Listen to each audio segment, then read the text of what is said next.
Bonjour tout le monde. Alors, vous ne l'avez pas vu, mais c'est le troisième essai de vidéo parce qu'il y a le chien qui avait mangé mes notes. Alors, on va essayer de l'empêcher de recommencer. Voilà, alors je tenais à vous dire qu'aujourd'hui, je vais faire une petite vidéo sur le principe de préparation, ce que je pourrais appeler même la stratégie de la préparation. Oui, parce que dernièrement, il y a eu quelques petites choses qui sont passées dans ma vie. C'est des petites choses anecdotiques, hein, qui ont fait que j'ai constaté que les gens qui n'étaient pas préparés à une situation même bénigne se retrouvaient très rapidement en panique. Et les animaux aujourd'hui qui font tout ce qu'il faut pour me distraire pendant mon exposé. Alors, voilà, donc la préparation, pour moi, c'est quelque chose qui est indispensable. Indispensable dans la survie et dans tout ce qui est domaine de la survie et du survivalisme. La préparation nécessite une véritable stratégie englobant les divers paramètres que nous devons identifier séparément. Voilà, moi j'ai fait un petit diagramme que je vais vous montrer tout à l'heure. La préparation, j'ai un petit peu décortiqué ou détaché, essayé de voir les différents pôles, ce qui permet après de réfléchir sur chaque pôle, chaque module autour de la préparation. Et ça, je vous montrerai ça d'une façon plus précise. Alors, tous ces modules, on va les articuler. C'est-à-dire que j'envisage la préparation matérielle, la préparation, on pourrait dire, psychologique. D'ailleurs, c'est peut-être la première à citer. Dans la préparation, c'est ce qu'il y a de plus important, c'est sa préparation psychologique. Même si on n'a pas de matériel, même si on n'a pas d'éléments concrets, si psychologiquement et spirituellement on est prêt à affronter des périodes de notre vie qui seront difficiles, le fait de s'y être préparé, ce sera beaucoup plus facile et on aura des repères, même si ce n'est pas des repères concrets. Voilà, pour la première phase de la préparation. Alors, d'autres exemples de cette de raison de cette rupture de normalité, ça peut être un tremblement de terre, ça peut être un Céveso, ça peut être une fuite d'une centrale nucléaire ou une explosion. Alors, il peut y avoir des causes beaucoup plus naturelles comme un ouragan ou une cause militaire ou de guerre, une attaque virale par exemple. C'est très très varié. Donc, la préparation, ça implique de penser, d'envisager, même si on ne se prépare pas à tout, on aura quand même envisagé différentes possibilités. On sera prêt psychologiquement. Ça peut être aussi simplement une chute de neige qui paralyse le pays pendant une semaine. Donc là, le moral sera moins atteint et il faudra trouver des solutions. Mais on voit des gens, des fois, au bout de 2 jours d'inondation, qui sont complètement dans tous les états, qui pleurent corps et âme, alors que c'est rien du tout comparé à ce que vivent certaines personnes dans des pays pas si loin que de quelques centaines de kilomètres, tout à côté de chez nous. Voilà. Alors, donc, il est évident que l'on ne peut pas tout envisager, mais c'est pour ça que là, je donne une priorité quand même dans la préparation psychologique. C'est plus important déjà. Je mets ça en avant les boîtes de conserve. Alors, deuxième module dans mon petit diagramme, là, c'est la préparation matérielle. Alors ça, je ne vais pas trop m'étendre dessus parce que ça fait des années qu'il y a des vidéos qui sont produites là-dessus. Préparation matérielle, ça concerne quand même déjà au départ l'alimentation, le stockage d'alimentation, de l'eau, des vêtements, des chaussures. Ça, on n'en parle pas beaucoup des chaussures, mais en cas de crise, on ne trouvera plus de chaussures. Donc vous avez intérêt à avoir quand même quelques paires de godasses et pas jeter les vieilles godasses, garder...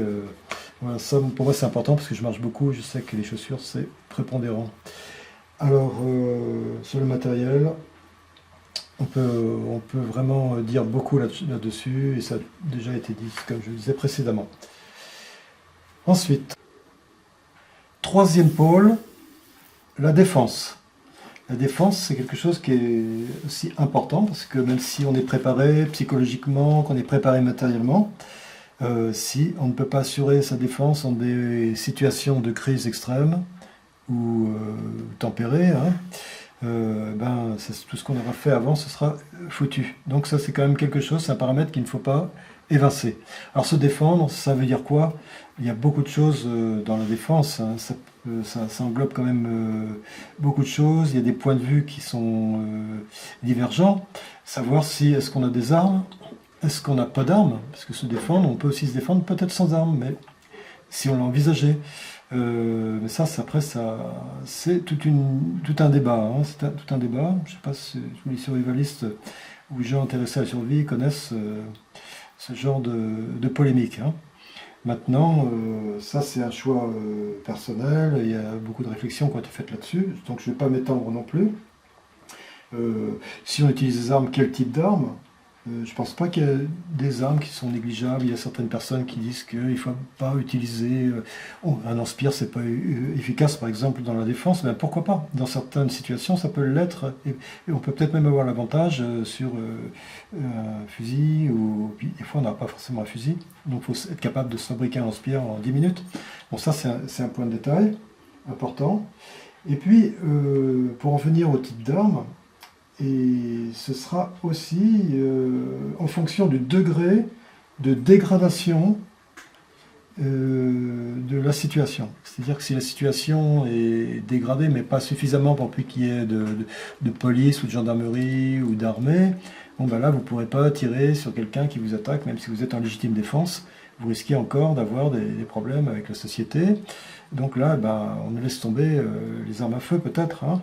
Mais par contre, si la situation est totalement dégradée, que c'est l'anarchie totale, il n'y a plus rien, quoi, hein. Les gens, c'est sauf qui peut, et tout le monde s'attaque pour essayer de récupérer une boîte de petits pois. Bon, ben là, c'est certain que là, vous utiliserez les armes que vous aurez sous la main.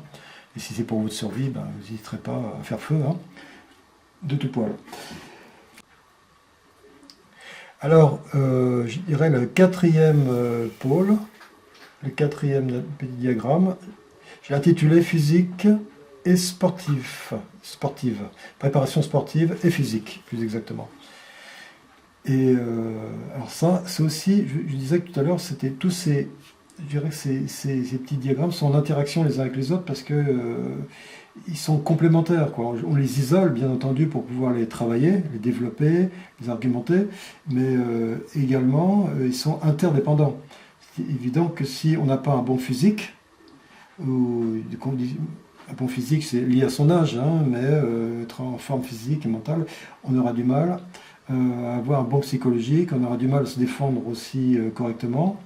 Et donc il faut toujours tenir compte que tout ça c'est en interaction, on ne peut pas négliger l'un pour l'autre, on ne peut pas simplement se focaliser sur la préparation matérielle, hein, en oubliant de se préparer psychologiquement, ça c'est très important, ou en oubliant la défense potentielle. Alors voilà, le physique c'est important, donc ça c'est faire de l'exercice, marcher, si vous avez 70 ans, bon, c'est sûr que vous n'allez pas faire du jogging, mais vous pouvez marcher, enfin si vous pouvez faire du jogging d'ailleurs, je dis des bêtises là, voilà, n'importe quoi. Et jusqu'au bout de sa vie, on peut pratiquer des sports, on peut même pratiquer des sports de combat, vous l'adaptez en fonction de votre âge. Et donc ça c'est un pôle très important, l'aspect physique, hein. C'est aussi déterminant dans le fait que vous allez rester en vie, vous avez une chance de rester en vie. Ah oui, alors là, j'avais quand même oublié de préciser quelque chose dans le physique et sportif. Pour moi, il y a deux directions. Une direction qui va plus du côté de la défense, ce serait la pratique des arts martiaux, hein, l'endurance, la self-défense, tout ça c'est lié. Donc, je dirais le physique fort, hein, l'activité physique plein pot. Et je dirais, après, le côté physique sportif qui va du côté de la psychologie, ben là, je verrais un autre type de préparation physique qui serait plus lié au yoga, à la méditation, tai chi, qigong, qui est aussi, je dirais, entre le psychologique, le spirituel, hein, et le physique. Ça, c'est aussi une préparation physique qui part du corps, quoi. La méditation, c'est une activité physique. C'est pas évident, hein. Ça demande quand même d'avoir un physique qui tienne la route. Quelqu'un de trop malade, il ne peut pas méditer ou pratiquer le yoga. Voilà, c'était le petit. Alors je vais continuer à approfondir un petit peu à l'aide de mes petits diagrammes. Alors, vous m'excuserez s'il y a des redites parce que c'est mes premières vidéos et je ne suis pas encore tout à fait à l'aise avec ce genre de discipline, arriver à parler comme ça devant sans auditoire, et pour moi c'est pas évident. Mais voilà, je vous demande d'être indulgent. Alors là, on va essayer d'aller un petit peu plus en profondeur pour voir la préparation d'une façon plus, je dirais, plus concrète, moins virtuelle. Où est-ce que la préparation va s'effectuer? Alors, petit diagramme suivant. Elle va s'effectuer au domicile, qui sera la base stratégique de notre préparation. C'est de là que va partir notre préparation. Alors, les modules. Qu'est-ce qu'on... La préparation, c'est quand la crise arrive, voilà. Quand la crise arrive, une crise majeure ou mineure, qu'est-ce qu'on fait? Vu que là, on a absolument, mis en place tout un système de survie. Alors, on a plusieurs possibilités. S'il se passe un événement, peu importe l'événement, on a la possibilité de rester sur place. Ce qui est le mieux.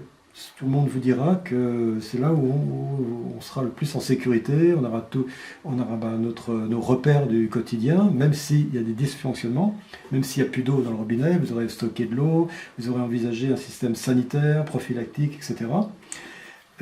C'est quand même l'idéal de pouvoir survivre chez soi. Mais si les situations sont tellement dégradées ou s'il s'agit d'une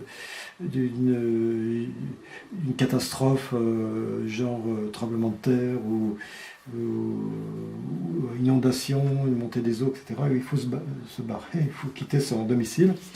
Donc là, on va évacuer. Donc là, ce sera l'évacuation.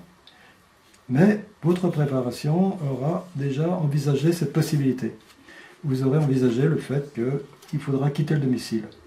Alors, quitter le domicile, de quelle façon? Ça aussi, c'est quelque chose qui sera envisagé.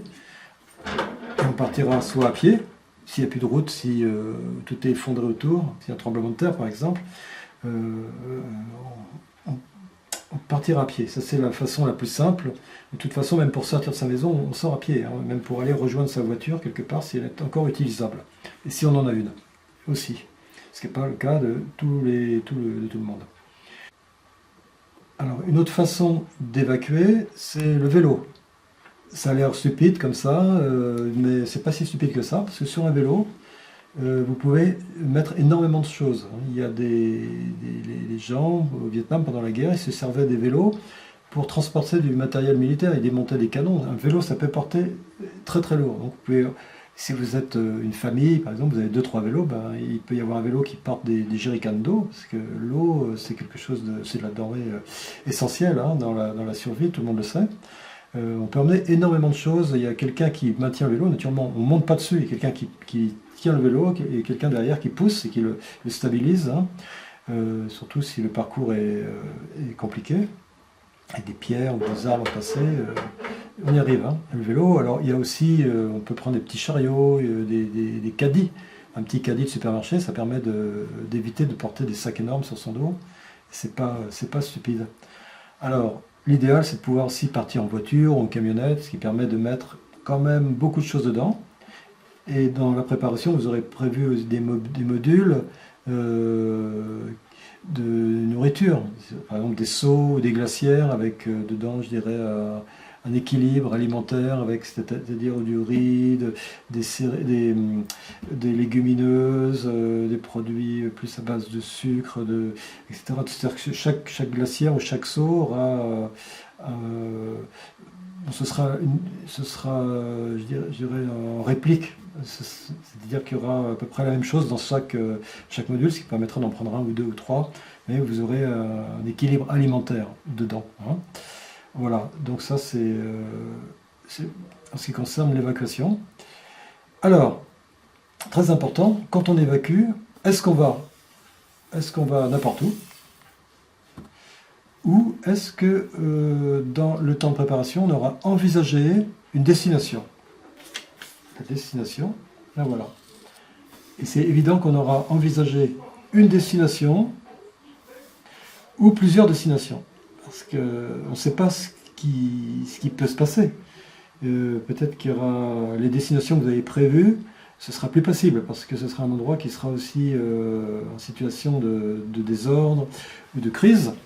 Alors, eh ben, c'est bien d'avoir peut-être plusieurs endroits dans votre pays, en France, si vous êtes français, pour pouvoir partir vers la Bretagne, ou partir vers les Pyrénées, ou si vous êtes, je sais pas, en région parisienne ou en Auvergne comme moi, ben, j'ai prévu de m'en aller peut-être dans les Pyrénées ou en Bretagne où j'ai pas mal d'amis, des gens qui seraient capables aussi d'assurer une communauté pour passer des périodes difficiles, hein.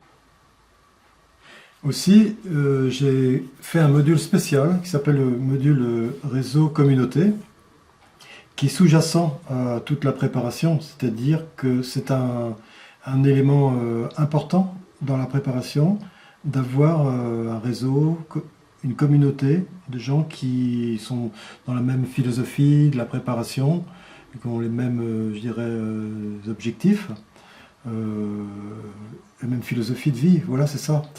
Par rapport au contexte, hein.